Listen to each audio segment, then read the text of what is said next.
Now turn to Section 2. Section 2. You will hear a town councillor talking about a plan for the redevelopment of the Bayfield Town Centre. First, you have some time to look at questions 11 to 17.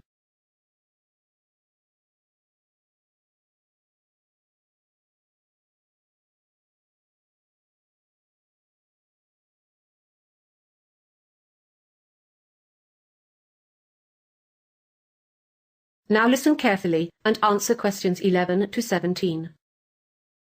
Good evening. I've been asked to speak to you about the proposed plan for the improvement of our town center. As you know, there was extensive community consultation before the designers were engaged. I'm sure you'll agree that a great many of your concerns have been acknowledged and incorporated into the draft plan that you see before you. Firstly, you'll notice that the existing supermarket has been enlarged. It's the biggest building you see on the plan, on the south side of the Main Street Mall. You can see that the part of Main Street in the town center has been turned into a pedestrian mall. We're planning extensive plantings of shrubs and small trees to provide shade.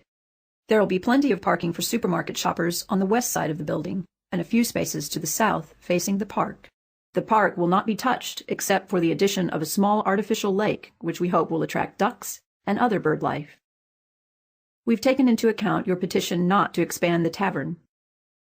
I know some of you wanted it removed from the town center altogether, so it will be discreetly screened from public view by more trees. The existing car park at the rear of the tavern will remain.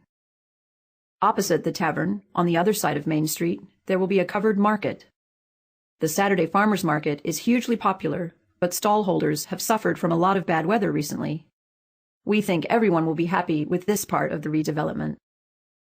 These two rectangular buildings here, in the middle of the plan, are new. We plan to demolish the existing shops, some of which are unsound anyway, and put up these two modern buildings instead.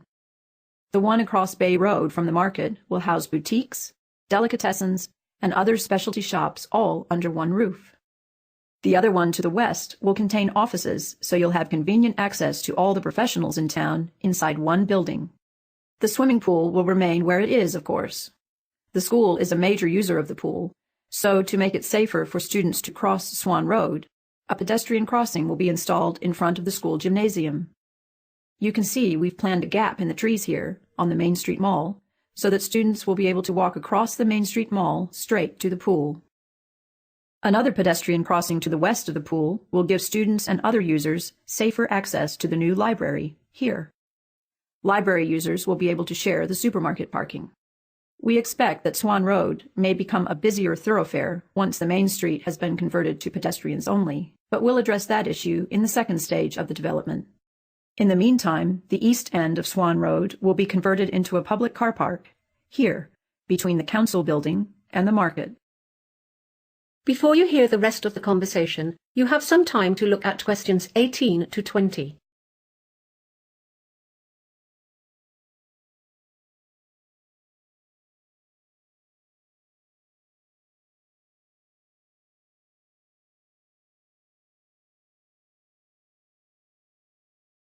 Now listen and answer questions 18 to 20.